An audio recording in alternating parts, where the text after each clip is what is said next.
Right. It's good to get out of the on-deck circle. Okay, put down your pens, put down your papers. Let's close our eyes. And let's picture your typical patient here. Okay, you got it? Okay, what we're going to talk about is conceptualization. So there's no page numbers to follow. There's nothing in your handouts. What are some things you think of in your typical patient? There you go. They don't like to eat. In staffing this morning over at one of the other facilities, we had somebody who was newer, and we commented that it was interesting how people that are new tend to really be taken aback by the patient's overwhelming anxiety about food. Wow, that's a lot of food, right? That's our typical patient. So, three aspects to think about when we're conceptualizing our typical patient and just eating disorders in general. The development, and those are questions like when did they get it, where, and how, and then another thing would be the purpose or the function of the eating disordered behavior. That's kind of answering the question why. And then our third component is treatment. What do we do about it as a treatment facility? How do we treat it? Okay, so keep that in mind. The development of it, the purpose and the function, and then the treatment. So it's a concept, just kind of overarching principle here as we're talking about conceptualizing. Okay, first question, when? Well, the females, since we deal with females, let's stick to that group. They generally develop it at various developmental stages. Okay, we have an adolescent center. What are some of the developmental stages adolescents go through? Well, you've got ideas like separation, individuation. You've got, a big one, how about puberty? Yeah. There you go. All that stuff that Dr. Kerprice is going to talk about too. The specific developmental tasks. Where does it happen? There's another idea of the development. Where does it happen? Is she at home? Are the factors that go into reinforcing it at school? Are they somewhere else in the environment? Peer culture, something like that. And then how did she develop? We won't spend a lot of time here, but things we're talking about in conceptualization here are not exhaustive. These are just some general ideas and common themes that we see. So, and then in our adults, we have, our late adolescent. A lot of our adults are adolescents. They're late adolescents. They can vote. That makes them an adult. And that makes them a woman, not a girl, as Jody pointed out. What are some of the things that happen in late adolescence? Well, most of the women we see here go to college, right? They develop an independence, like you were saying. They separate and individuate from their families and from their mother, stereotypically, right? And then we have early adulthood. Some of the developmental stages are getting married, having children, and then you move on into later adulthood.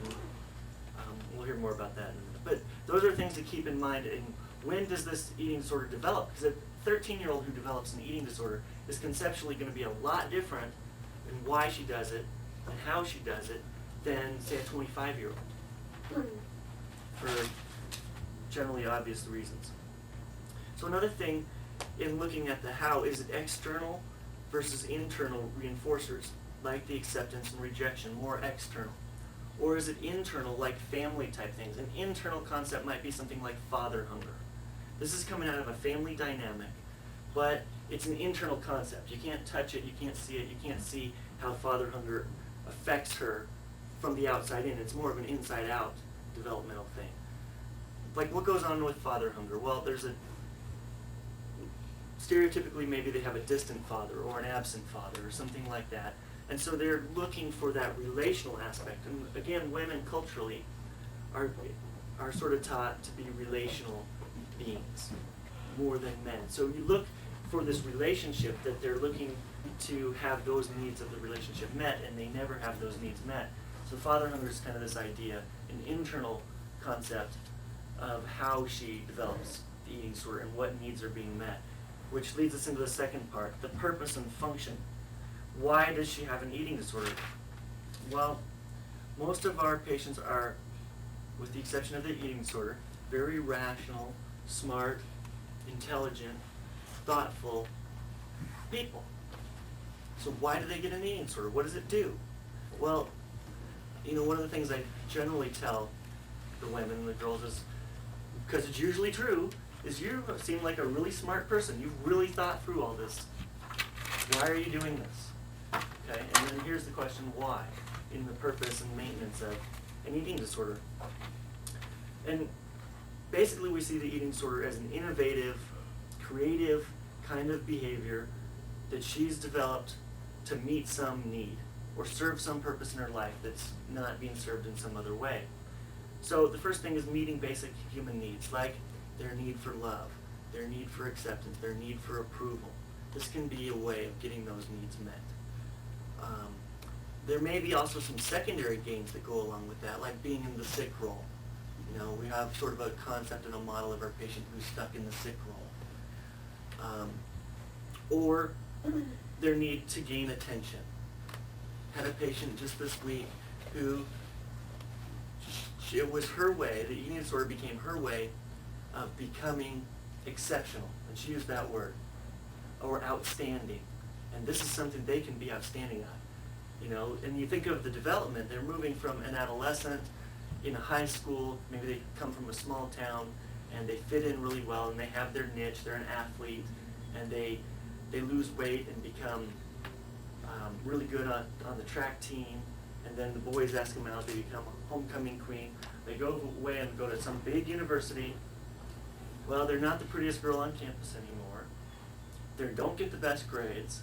Now they've gotten too skinny and too weak to be a good cross country or a track star. What do they got? Well, might as well be the skinniest. And that's her way of being outstanding, maybe. So again, the secondary gains, the attention. Maybe it's a way of avoiding responsibility. I had another patient this week who told me specifically, well, as long as I have this eating disorder, I never have to be blah, blah, blah. And she listed all these things she used to be that's a lot of pressure to live up to. So stuck in that sick role, the avoiding of the responsibility can be another purpose behind the behavior. Again, these aren't exhaustive. These are just thoughts and sort of models we see over and over. Another one is just, it gives them a powerful feeling. A lot of times, these human needs, the body image gets tied into that. And they see their body and the way they view themselves as the only way to get these needs met. And so there it perpetuates the eating disorder behavior. Another concept here in the function is emotional regulation. Now, when you go to skills group and you learn all that stuff, you kind of get an idea of how the emotional regulation works. Well, basically, patients can get into the addictive cycle of the eating disorder, like the addictive exercise or whatever, as a way of feeling less depressed, feeling less anxious, all the things that Dr. Wall talked about in the diagnosis. And then other more intra-psychic concepts, like feeling less ashamed, feeling less guilty. Again, these things get often tied back into body image and body image language that patients use. And the way I see that a lot is you ask a patient why she does it, or what the eating disorder does for her. What does your eating disorder do? Okay, and it's my way of asking, what purpose does it serve? Why are you doing this? And she might say, oh, well, it makes me feel better. And I conceptualize that in the negative. It makes her feel less depressed. She defines that as better. Or it makes her feel less anxious. So you look at what symptoms are going on, and then that gives you tie into how you're going to treat the eating disorder and the behavior. Because we can't expect them to give up a functional behavior. If you've got a behavior that's working for you, it's getting your needs met, it's getting the job done, and it works really well. Wouldn't you be crazy to stop doing it? And there's no harm in saying that to a patient. Wouldn't you be crazy to stop doing this if it's working so well? Well, what's the problem? Why be motivated to stop? Well, the idea is there's, maybe as the only an easy concept, is there's side effects to this behavior. What are the side effects? We all know in drugs there's no side effects, there's just effects. Some are the effects we're going for in taking it, medicine, and some are defects we didn't go for. I didn't go for dry mouth when I took an antihistamine, but it's an effect. Well, what are the effects of eating disorders? We went through all the medical complications. We go through the familial complications, the relational complications. These are other effects of your eating disorders. So the treatment process, now going back, remember, keep in mind the why, the when, the how, the where of the development of the eating disorder in order to go into the treatment phase. What is it doing for them? And how can we replace what it's getting done in a functional way? And I say functional because, meaning it's working. It works for them. Or it has worked up to this point. How can we get that job done without all these side effects? Like, I end up in treatment. I get so thin that I can't do my job. Or I can't run on the track team, or whatever it is, that is costing them. You know, and like at the Adolescent Center, we might do a cost benefits analysis, or we might do that here of your eating disorder. Same idea. These are things you're doing regularly in conceptualizing why they're doing this and how we're going to treat it. Okay, so we have meeting basic human needs. We have emotional regulation. And another good tool for emotional regulation is the eating disorder cycle. And if you haven't learned that cycle, learn it. And it's just kind of a basic sort of addictive model of how the emotions work and how it's a feedback loop, kind of like what Dr. Wall talked about. And I don't say learn it because you're going to be tested on it. Learn it because it's very helpful in conceptualizing how the patient works and how to work with the patient. So emotional regulation. Another piece is the homeostasis of the family. So we have the family system part, which we touched on. But what goes on in the family to keep the eating disorder going? Well, usually there's some kind of homeostasis, and a lot of times the eating disorder serves to keep the relationships in check. You have stakeholders who are family members, and if this patient who becomes the identified patient and the sick one in the family gets fixed, how is the whole system going to change? Well, sometimes that gets played in, you know, stereotypically, you might get triangulation where you get a mother and father who are at odds with each other. One's threatening to leave all the time. Each patient gets sick. They rally around that, and that brings them together. Sometimes you'll hear patients say, well, my family's a lot closer now, or I'm a lot closer to my mom or my dad now that I have this eating disorder than ever. We've really come together over this. Another thing that happened in staffing just today was the patient's family was perfect. Just ask her, how many patients do we have here who have perfect families? Right? And are their families perfect? No, but why do they need to see their family as perfect? Well, think about the concept of enmeshment or stereotypic anorexic family. They tend to be enmeshed, they tend to be perfectionistic, they tend to be over-controlled, and then the enmeshment works. Well, they don't express their emotions because by definition, if I'm, say, Trisha's my mom, and I'm an anorexic, as you can tell by looking at me. If I am anxious and depressed, and I tell mom that I feel this way, how's that going to make mom feel? It's going to be terrible. And so what do? I don't let anyone see that I feel that way because that would upset my perfect family. So I don't express that. Mom doesn't express that because if she was to say, well, I'm kind of depressed too, how would that affect me? It would be horrible. And I couldn't go on, or I'd get depressed about that. And so you get this symmetrical relationship where if I get this way, she gets that way, so neither of us talk about it. So that you can be enmeshed by being distant. So you overcontrol the emotions, and then what happens? Well, those feelings have to come out somewhere. You get dealt with, you get depressed, you get anxious, you start acting out maybe through your eating disorder and probably a whole myriad of other ways, eating disorder just being the most physically evident that gets you into treatment maybe. But by doing that, again, the way I conceptualize it is the eating disorder, the restriction, the exercise is my way of managing my stress and depression, or shame. So, you know, typically in our anorexic families, mom might be controlling and dad tends to be distant or whatever. And so you get the father hunger and the enmeshment and the whole bit. Bulimic families, on the other hand, how are they different stereotypically? More chaotic. More chaotic, more out of control emotions. Bulimic families have a higher prevalence of substance abuse and are more likely to have a family member abusing substances, and are more likely to abuse substances themselves. By definition, over-controlled, anorexic, and out-of-control bulimic. Okay, so how does that affect? Well, basically the same thing happens in your family system, but it comes out in a different way. Basically, you have to keep raising the bar in order to get your feelings validated. Back to our whole skills group kind of concept. Validating feelings. Treatment is very important to validate the patients, and so that they don't have to escalate their behaviors in order to get them noticed or taken seriously. Oh, how many times have you heard this? Oh, my mom just says I'm not really depressed. I should just let it go. That kind of thing. Well, what happens? The patient gets their feelings invalidated, their emotions. And so what do they have to do to show that they're really depressed? Well, they have to act it out even to a higher degree, to the nth degree. And then you get your relationships. Again, you're getting distant. You're getting kind of the opposite of enmeshed. You're getting distant, but the effect is the same. Nobody's expressing their emotions, or they're expressing it chaotically, and then it gets acted out through some kind of eating disordered behavior or dealt with. So in the family system, the goal might be to get the needs met, especially like in the bulimic family. The emotions are out of control, and the feelings don't get validated. So important concepts. So again, then we move on to the treatment. What now? What do we do about it? Well, once we have a concept of what we're going to do or what's going on, the important part is we have a multidisciplinary approach, multimodal. What does that mean? Well, that means you go to staffing and sit there and look around the table.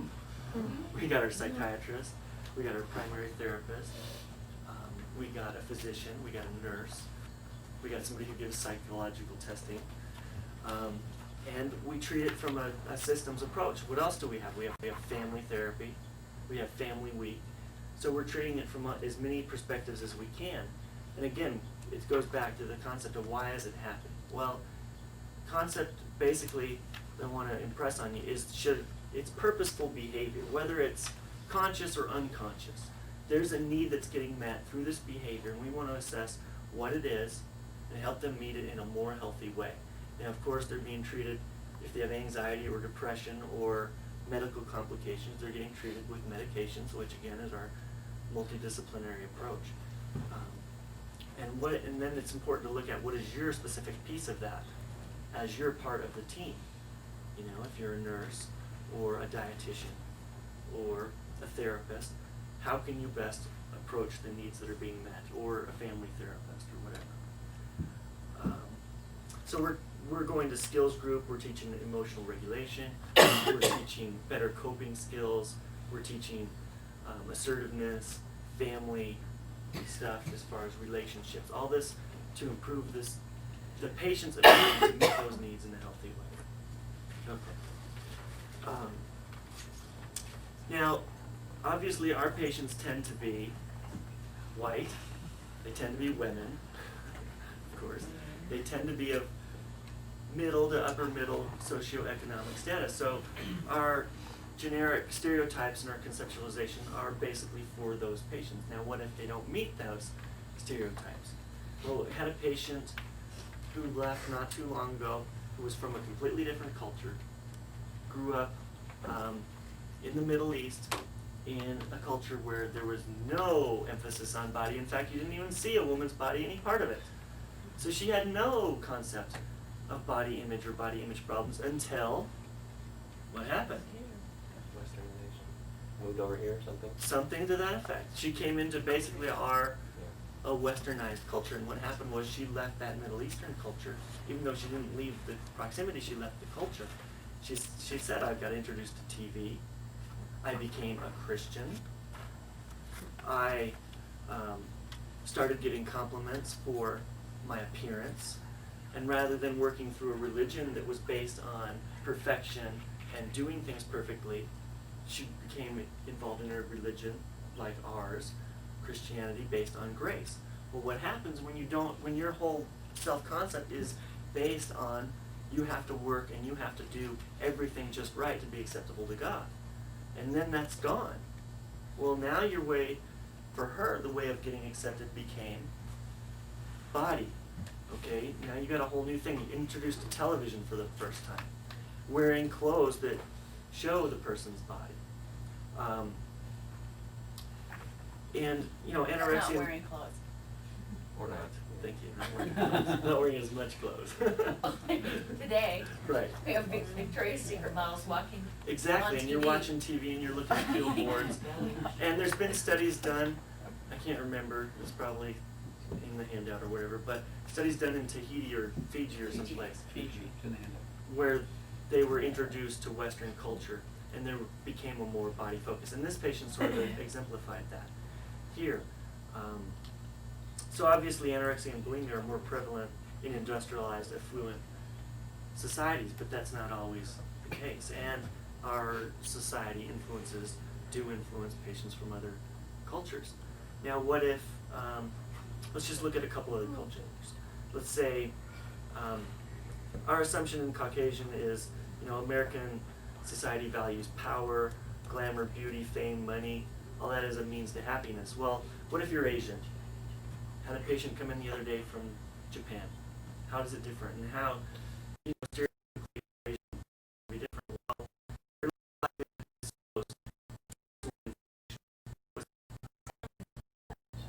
family's real valuable. Honor, shame. A lot of cultures, especially some traditional Asian cultures, mental health can be equated with shaming the family. There's something wrong with you. You're deficient in some way. And they're more respectful of authority, which means if Carrie, being the program director, says you will eat, they'll say, yes, I will eat, but that doesn't necessarily fix them. It makes them gain weight. So we need to be comfortable or, what am I trying to say? We need to be, thank you, to the sensitive to the different cultures. Also, eye contact. In Asian or other cultures, they might be less direct eye contact as a means of respect, as a way of communicating that. So we might not necessarily want to interpret that as, well, she obviously has low self-esteem, she won't look at me and in group doing this stuff. It might be dystonic with their culture. It might be not. Especially Dear Man and some skills that we teach. Right. It's our idea that that's the way they need to do it. Right. And it's important to assess if that is because they're operating in our culture and they're deficient of those skills. Now they're living in America, living in American society, and they really need to learn those skills, or are they going back to wherever where that's going to be completely inappropriate for them? Hispanic culture. A lot of times family's going to be a lot more important. And it's going to be more important, rather than saying, well, I can't tell your mother that, to include mother and extended family, aunts and uncles, everybody. We're treating the whole family group, rather than in our Caucasian society, it's more we have an identified patient, we treat her, we get her better, and everybody's happy. No, it's more, how can we include everybody in this? Including, say, African American cultures. It might not be just the family, but it might include the, the extended family, as well as where, the place they're from, their preacher, their coach, their teachers. There might be more of an environmental thing that acts as a system. So the community involvement might play a much bigger role. A couple things, just research and knowledge that might be important. Do yourself a favor, read the DSM criteria for anorexia and bulimia, because we think we're familiar with it, but we may not be, because we don't all make that diagnosis 5 times a day.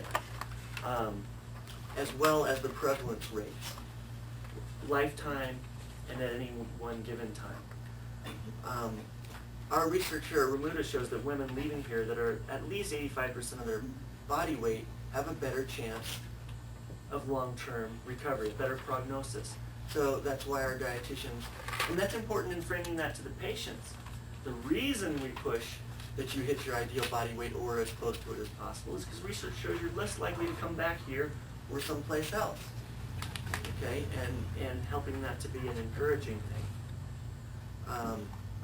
According to the American Anorexia and Bulimia Association, eating disorders are a major health problem. Now imagine a group like that deeming it a major health problem. That seems kind of obvious, but it's a major health problem for women. And another important statistic here, women are how many times more likely than men to be diagnosed, than men to be diagnosed with eating disorders? 9 to 1. 9 times more likely. Is that a recent, has that changed? I think that's DSM, so the most recent. It fluctuates on Yeah. What's the most deadly diagnosis? Anorexic purging type. There you go. And over here, you guys see that more often than probably the other centers. But that's important to know, because that's, we did an intervention in a staffing a week or two ago where we told the patient that. And that's an important thing to help them move, help them see the need for change. Patients admitted to university hospitals with an eating disorder, long-term mortality rate for just anorexia in general, long-term, is 10% mortality rate. That's really high. So we're dealing with a very serious diagnosis, and outcome is very important. So again, that goes back to Anorexia or both? both kinds of anorexia. No, just anorexic. Both, well, I mean purging type versus Oh. restrictive type. Yeah, That's just what I meant. anorexia. That's what I meant. Gravity is still in effect, so we'll warn you before you take it. Thank you very much. Great job. Thank you. Now I'll give you. See how you had our attention so you didn't let us look at our handout? That's right. Does that work? Yeah, now we're like, gonna have nighttime reading. Well, will my chances of you listening to me for the last half hour increase if I give you a potty break? Or do I have your captive attention now? You won't get us back for the Okay. full half hour. Okay, I'm keeping you in. Okay. I have, well, first of all, let's see. Are these the ones to pass out, the last little bits here? Some of this has some things that Ken just talked about. Some of